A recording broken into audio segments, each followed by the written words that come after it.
The wedding ring made a soft ping when it hit the asphalt, bouncing twice before rolling into the storm drain. I watched from my truck, parked 3 blocks away with a perfect view through the telephoto lens Dana had lent me. My wife, Rebecca, didn't even look back as she climbed into the silver Mercedes. The man behind the wheel leaned over to kiss her, not a peck, but the kind of kiss that said they'd done this 100 times before. I lowered the camera and checked the timestamp. 11:47 p.m., Saturday, October 14th. The same night she'd told me she was working late on the Meridian Hospital project. The same project that didn't exist. I'd checked the city permits 3 times. My hands were steady as I started the engine. 22 years of marriage, 2 kids, and a mortgage we'd almost paid off. Rebecca had always been good at details, meticulous with her work as a lobbyist for Patterson and Associates. But she'd made one crucial mistake. She'd forgotten that I design bridges for a living. I know how to spot structural weaknesses before they cause a collapse. The drive home took 12 minutes. Rebecca's BMW wasn't in the garage yet. She'd need time to get back from wherever she was going with him. I had maybe an hour to prepare. I uploaded the photos to 3 separate cloud accounts, printed copies on our home printer, and sealed them in an envelope marked with today's date. Then I sat at the kitchen table and opened a beer, waiting. The garage door rumbled at 1:23 a.m. Rebecca came in through the laundry room, her heels clicking on the tile. She moved quietly, probably thinking I was asleep. "Hey," I called from the kitchen. She froze in the doorway, purse clutched against her chest. "Oh, you scared me. What are you doing up?" "Couldn't sleep. How was the office?" Rebecca's smile was practiced, automatic. "Exhausting. We're behind on the Meridian documentation. Had to pull an all-nighter." She kissed my forehead, and I caught a whiff of cologne that wasn't mine. "I'm going to shower and head to bed." "Sure thing. I'll be up in a minute." I listened to her footsteps on the stairs, then the sound of running water. My phone buzzed with a text from my sister Dana. "You okay? It's late." I typed back, "Found what I was looking for. Need to talk tomorrow." The next morning, Rebecca made coffee and scrambled eggs like it was any other Sunday. She wore the silk robe I'd bought her for Christmas, her hair still damp from the shower. She looked beautiful, relaxed, happy. "The Henderson project got approved," I said, buttering my toast. "Bridge construction starts next month." "That's wonderful, honey. You've worked so hard on that design." "Yeah. Funny thing about bridges. You can't cut corners on the foundation. 1 weak support beam and the whole thing comes down." Rebecca paused with her coffee cup halfway to her lips. "What do you mean?" "Just thinking about structural integrity, how everything has to be honest, transparent, no hidden weaknesses." She set down her cup, watching my face. "Are you feeling okay? You seem off." "I'm fine. Just tired. Maybe I should start working late more often, like you."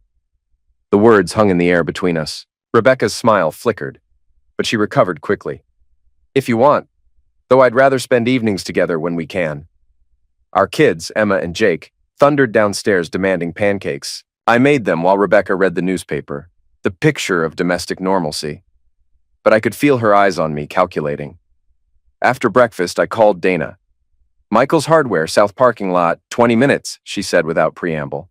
Dana had been a prosecutor before switching to corporate law. She understood the value of secure locations. I found her leaning against her Jeep, designer sunglasses hiding her expression. Dana was 3 years younger than me but looked older, stress lines from too many hostile takeovers and divorce proceedings.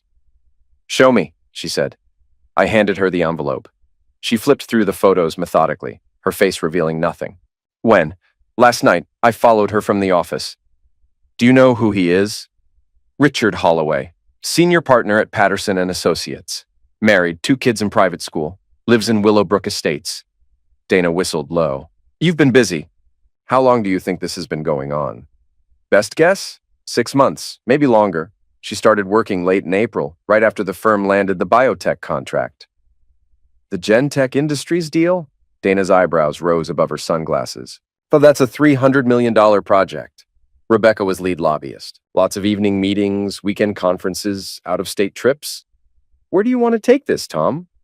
I'd been thinking about that question since 11:47 p.m. the night before. "I want her to understand what it feels like when your foundation crumbles." Dana nodded slowly. "This isn't going to be clean." "I don't want it to be clean." "Custody?" "Joint for now, but I want full financial disclosure. Everything." Dana pulled out her phone and made a note. I'll need complete bank records, tax returns, credit card statements. Can you get them without tipping her off? Already done. Electronic copies are in a secure folder. Rebecca keeps hard copies in her home office. Insurance policies? Updated in July. Rebecca increased her life insurance and added Richard Holloway as a business beneficiary on her professional liability policy. Dana's head snapped up. She what? Apparently, it's common in lobbying firms. Partners cover each other in case of lawsuits or professional misconduct claims. Tom, that's not standard practice. She paused, thinking. That's either incredibly stupid or incredibly suspicious. Over the next 3 weeks, I maintained perfect normalcy. I cooked dinner, helped the kids with homework, made small talk with Rebecca about her work. She seemed relieved that I wasn't asking uncomfortable questions anymore. But I was watching and learning. Rebecca's schedule became predictable. Late meetings on Tuesdays and Thursdays, weekend conferences twice a month. She'd started wearing new perfume and had her hair done at a more expensive salon. Small changes that meant everything. I began documenting other things too, like how she'd started receiving mail at a P.O. box downtown. I followed her there on a Thursday afternoon. Or how she'd opened a new credit card account with statements going to her office instead of our house. Dana handled the legal preparation. She found irregularities in Rebecca's lobbying disclosures, meetings that weren't properly documented, expense reports that didn't match her calendar. Nothing criminal yet, but enough to raise questions. The Gentech contract is interesting, Dana told me during one of our parking lot meetings. Rebecca filed lobbying reports claiming she met with city council members who were out of town on the dates she listed. Sloppy. Or desperate. There's something else. Richard Holloway's wife filed for legal separation 3 weeks ago. Irreconcilable differences. He's leaving his family. Looks that way. Which means this isn't just an affair anymore. They're planning a future together. That night, I confronted Rebecca. Not about the affair. Not yet.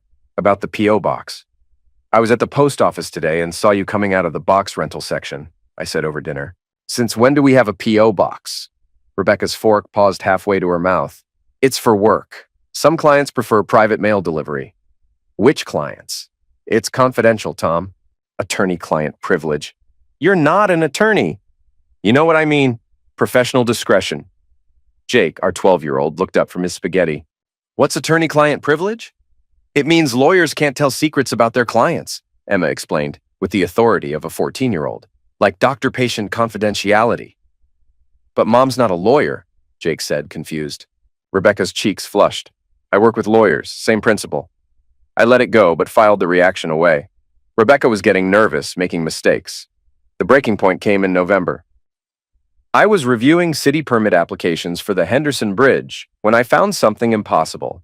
A lobbying disclosure form filed by Patterson and associates claiming that Thomas Wheeler, me, had attended a meeting about the Gentech project. I had never attended any such meeting. I'd never even heard of the Gentech project before Dana mentioned it. Someone had forged my signature on an official government document. I called Dana immediately. Emergency meeting. Bring everything. We met at a coffee shop in the business district surrounded by the kind of ambient noise that made eavesdropping impossible. They used your name to legitimize a meeting that probably never happened, Dana explained, studying the document. Look at the date, November 3rd. You were in Milwaukee for the engineering conference. I have hotel receipts, flight confirmations, conference attendance records. This is fraud, Tom. Federal fraud. Whoever signed this could face serious charges. I studied the signature. It was close to mine, but not perfect. The T was too rounded, the R too angular. Rebecca's seen me sign documents 1,000 times. She knows my signature well enough to fake it.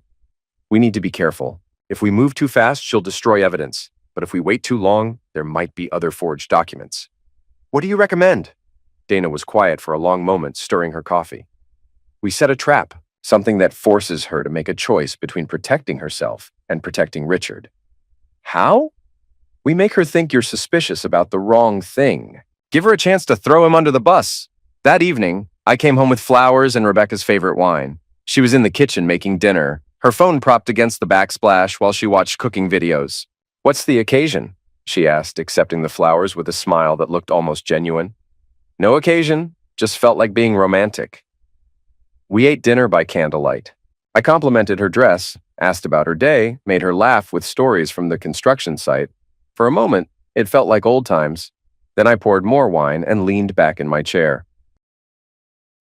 I had the strangest thing happen today. Someone at City Hall mentioned seeing a lobbying form with my name on it, said I'd attended some meeting about a biotech project. Rebecca's wine glass stopped halfway to her lips. Really? That's odd.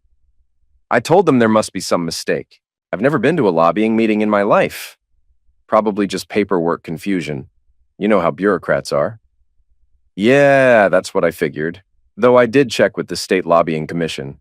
They take forgery pretty seriously. Felony charges, prison time, that sort of thing. Rebecca set down her wine. Prison time? Oh yeah. Federal crime. They don't mess around with falsified government documents. But if it was just a mistake, intent matters. If someone deliberately forged a signature, that's serious. But if it was just a clerical error, probably just a fine and some embarrassment. Rebecca was quiet for the rest of dinner. After we cleaned up, she excused herself to make some work calls. I listened from the living room, but she kept her voice too low to make out words. The next morning, she was gone before I woke up.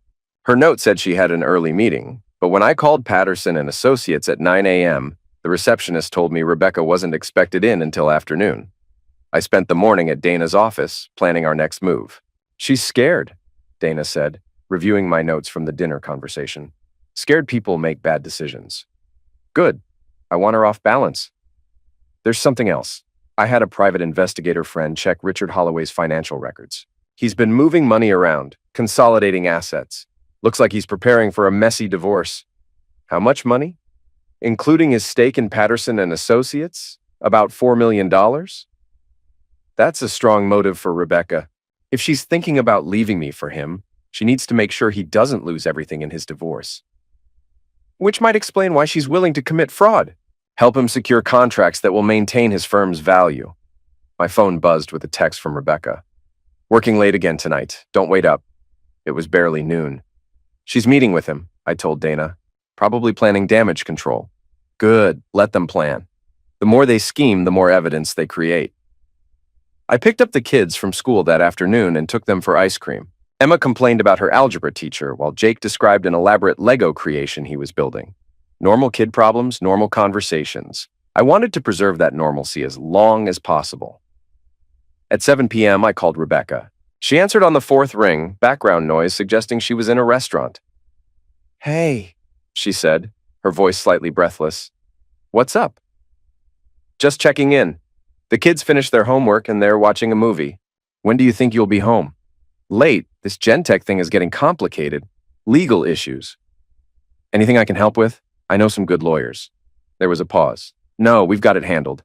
I should go. We're in the middle of something important. Sure. Love you. Love you too. But she hung up before I finished the sentence.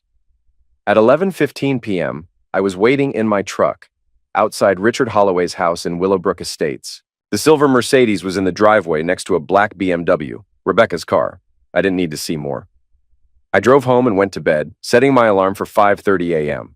Rebecca came home at 2:47 a.m. I pretended to be asleep when she slipped into bed, but I could feel her tension, the way she lay rigid beside me, trying not to disturb the sheets.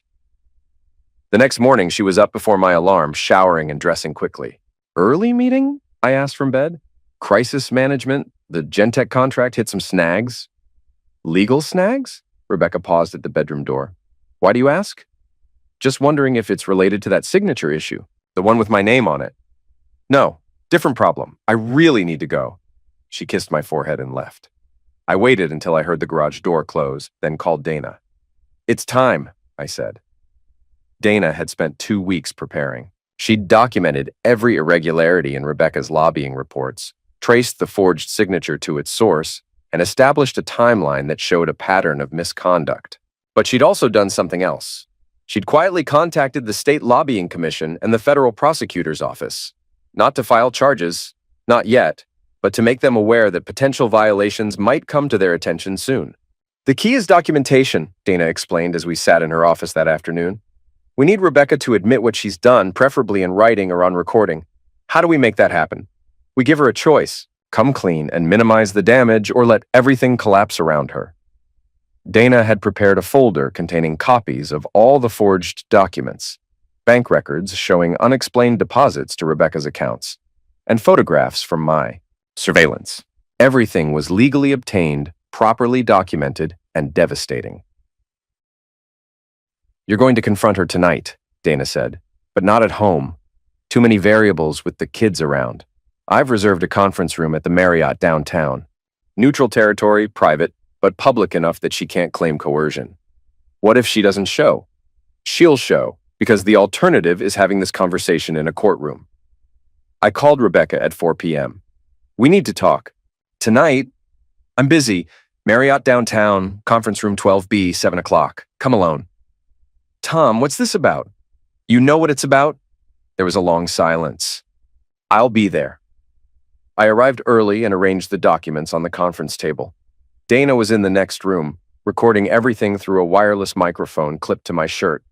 Not admissible in court, but useful for our own purposes. Rebecca walked in at exactly 7 o'clock. She looked professional in a navy suit and heels, but I could see the fear in her eyes. "Sit down," I said. She remained standing. "What's this about, Tom?" I slid the first photograph across the table. Rebecca and Richard kissing by the storm drain, her wedding ring mid-flight toward the asphalt. Rebecca's face went white. "Where did you get this?" "Sit down." She sat. I spread out the rest of the evidence methodically.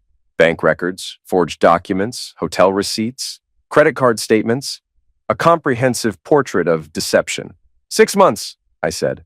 "That's how long you've been lying to me, to our children, to the State Lobbying Commission, and to the federal government." Rebecca's hands shook as she picked up one of the forged signature documents. "Tom, I can explain." "You used my name to legitimize fake meetings. You accepted money for lobbying services you never performed. You filed false reports with state agencies. Any one of these is a felony." "It's not what it looks like." "Rebecca." My voice was calm, controlled. "I'm a civil engineer. I know how to read blueprints, how to spot structural flaws, how to identify points of failure. Your story has more holes than a bridge I'd condemn." She was crying now, mascara running down her cheeks. "I love him." "I know. It wasn't supposed to happen. We were working together, spending so much time on the Gentech project, and you were always busy with your bridges." "Stop." I held up a hand. "I don't care about the affair. I care about the fraud." Rebecca looked up, confused. "What?" "The adultery is between you and me. But the moment you forged my signature on government documents, you made me an unwilling participant in federal crimes. That's where this becomes bigger than just a marriage problem. I was trying to protect the contract. Richard said..." "Richard said what?" Rebecca wiped her eyes, smearing makeup. "He said we needed to show broader community support for the Gentech project. Having a civil engineer's endorsement would carry weight with the zoning committee." "So he told you to forge my signature." "He said it was just a formality, that you'd probably support the project anyway if you knew about it." I made a note on my legal pad. "Whose idea was it to open the P.O. box?" "Richard's. He said we needed private communication channels for sensitive negotiations." "And the separate credit card?" "Richard said I should keep business expenses separate from personal ones, for tax purposes." Every answer implicated Richard more deeply. I could see Rebecca starting to understand the trap she'd walked into. "Here's what's going to happen," I said, pulling out a document Dana had prepared. "You're going to sign a full confession detailing every forged document, every false report, and every illegal payment. You're going to cooperate completely with any investigation. And you're going to resign from Patterson and Associates effective immediately." Rebecca read the confession, her face growing paler with each paragraph. "If I sign this, I'll lose everything. My career, my reputation. You lost those the moment you decided to commit fraud. And if I don't sign..." I slid another document across the table. "Then I file criminal complaints with the state attorney general, the federal prosecutor, and the lobbying commission. I turn over all this evidence and let them sort it out. Which means Richard goes down with you." Rebecca stared at the papers for a long time. "You're destroying my life." "No, I'm offering you a choice. Take responsibility for what you've done and minimize the damage, or let everything collapse and take Richard with you. This isn't about the fraud. This is about Richard." "You're right. This is about Richard. Because he convinced the woman I married for 22 years to commit felonies for his benefit. He turned you into a criminal." Rebecca's hands trembled as she picked up the pen. "What happens to us? To our marriage?" Our marriage ended the night you threw your wedding ring in a storm drain. She signed the confession. The next morning, Rebecca submitted her resignation to Patterson and Associates. She cited personal reasons and a desire to pursue other opportunities. Richard called her 17 times that day. I know because I was monitoring her phone records through our shared account. She finally answered the 18th call while I was picking up the kids from school. He's furious, she told me that evening. He says I'm abandoning him, that we're supposed to be partners. Are you? Partners? Rebecca laughed bitterly. Tommy threw me under the bus the second things got complicated, claimed he never asked me to forge anything, never suggested the P.O. box, never knew about the false reports. But you have documentation. Some. Not enough to prove he was the mastermind. Then you better hope the prosecutors believe your confession over his denials. Over the next 2 weeks, Rebecca tried to rebuild bridges. With me, with the kids, with her sister who'd stopped taking her calls. She cooked elaborate dinners, planned family activities, bought expensive gifts none of us wanted. I know I messed up, she said one night as we cleaned dishes together. But we can fix this. Go to counseling, take a vacation, start over. Rebecca, you committed federal crimes. There's no starting over from that. The confession was enough. Dana said the prosecutors probably won't file charges if I cooperate and make restitution. That's not the point. Then what is the point? I dried my hands on the kitchen towel and looked at her directly. The point is that I spent 22 years married to someone I thought I knew. Someone honest, principled, trustworthy. It turns out I was married to a stranger who was willing to commit felonies for a man she'd known 6 months. People make mistakes. This wasn't a mistake. This was a series of deliberate choices over months. You chose Richard over our family every single time. Rebecca was quiet for a moment. So what happens now? Now we figure out custody and property division. Dana's already drawn up the paperwork. You want a divorce? I want our children to have stability and honest parents. I can only guarantee one of those things. The divorce proceedings were swift and brutal. Rebecca's confession made it impossible for her to argue for alimony or claim financial hardship. She'd been earning money through fraudulent means, which voided her income claims. The house, which we owned jointly, would be sold and the proceeds split. But since Rebecca couldn't demonstrate legitimate income for the past 6 months, her share would be held in escrow pending resolution of the restitution claims. Richard, meanwhile, was facing his own problems. His wife's divorce attorney had subpoenaed his business records and found irregularities that matched Rebecca's confession. The State Lobbying Commission launched a formal investigation into Patterson and Associates. But Richard wasn't going down quietly. He called me on a Tuesday evening in December, 3 months after the conference room confrontation. We need to talk, he said without preamble. I don't think we do. Your wife destroyed both our lives. The least you can do is hear me out. My ex-wife. And I don't owe you anything. 30 minutes. The Barnes and Noble Cafe on 5th Street. Come alone. Something in his voice made me agree. I called Dana first, told her where I was going and when to expect me back. Richard was waiting in a corner booth, looking like he'd aged 5 years and 3 months. His expensive suit was wrinkled, his hair unkempt. The confident lobbyist I'd researched was gone, replaced by a desperate man facing financial ruin. She set us both up, he said, as I sat down. Explain. Rebecca, this whole thing was her idea? The forged signatures, the false reports, the offshore accounts, all her plan. Offshore accounts? Richard's eyes widened. You don't know about the offshore accounts? What offshore accounts? Rebecca opened accounts in the Cayman Islands. Been moving money there for months. I thought you knew. I thought that's why you exposed her. I kept my expression neutral, but my mind was racing. Show me. Richard slid a folder across the table. Bank statements, wire transfer records, account opening documents, all with Rebecca's signature. She said it was for tax purposes, Richard continued. Moving money through offshore accounts to avoid reporting requirements on the lobbying payments. I studied the documents. If they were genuine, Rebecca had hidden almost $200,000 from me, from the divorce proceedings and from the IRS. Why are you showing me this? Because she's destroyed both of us, and she's going to get away with it. The prosecutors think I was the mastermind, but look at the dates. She opened these accounts before we even started working together closely. You're saying she planned this from the beginning. I'm saying she's smarter than either of us gave her credit for, and more ruthless. I photographed every document with my phone, then handed the folder back. What do you want from me? Help me prove she was the architect. In exchange, I'll make sure you get the offshore money in the divorce settlement. No deal? Richard looks shocked. Why not? Because you're both criminals. The fact that she might be a smarter criminal doesn't make you innocent.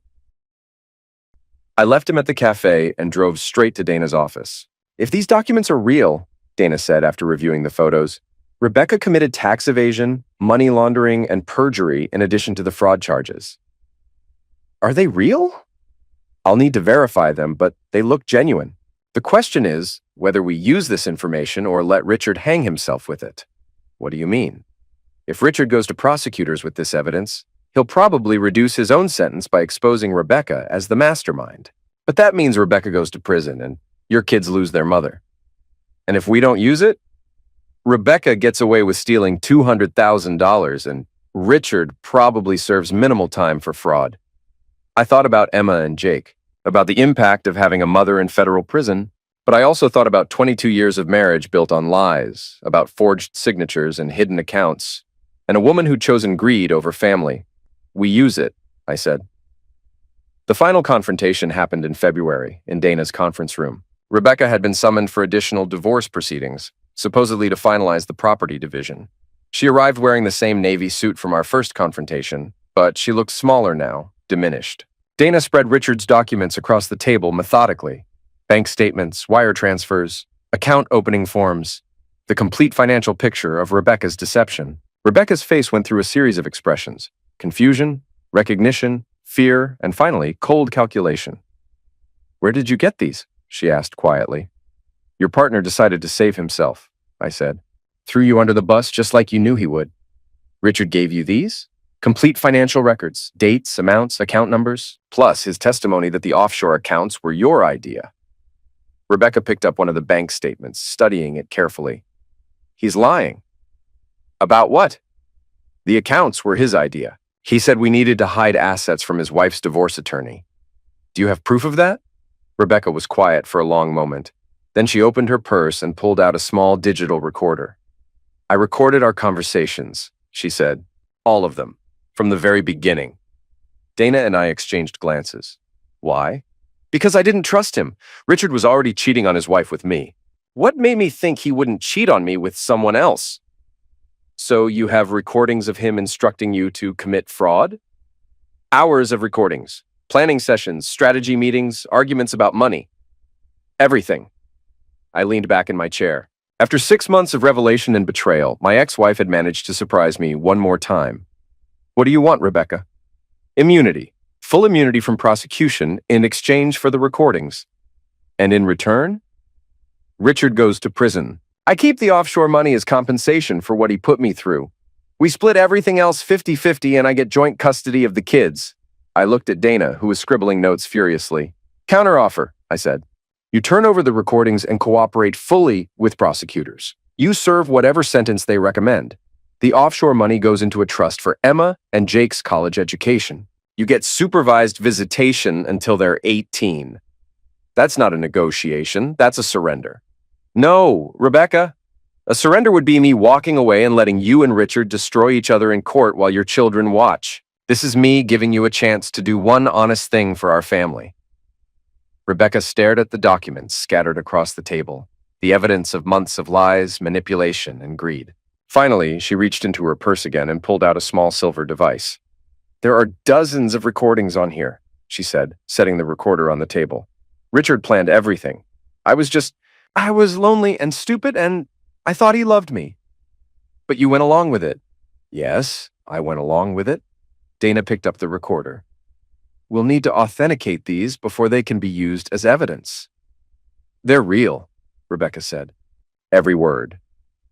6 months later, Richard Holloway was sentenced to 4 years in federal prison for fraud, tax evasion, and money laundering. Patterson and Associates dissolved, its partners fleeing to other firms or early retirement. Rebecca received 18 months in minimum security prison, followed by 2 years of supervised release. The offshore accounts, totaling $347,000, were liquidated and placed in trust for Emma and Jake. I bought a smaller house in a better school district. The kids adjusted better than I'd expected. Children are remarkably resilient when they have stability and honesty, even if it comes with difficult truths. On a Saturday morning in September, almost a year after that first photograph by the storm drain, I was helping Jake with a Lego architecture set, the Sydney Harbor Bridge. Emma was at the kitchen table doing algebra homework. "Dad," Jake said, holding up two plastic pieces. "This part doesn't fit right." I examined the pieces. One had a small manufacturing defect that prevented proper connection.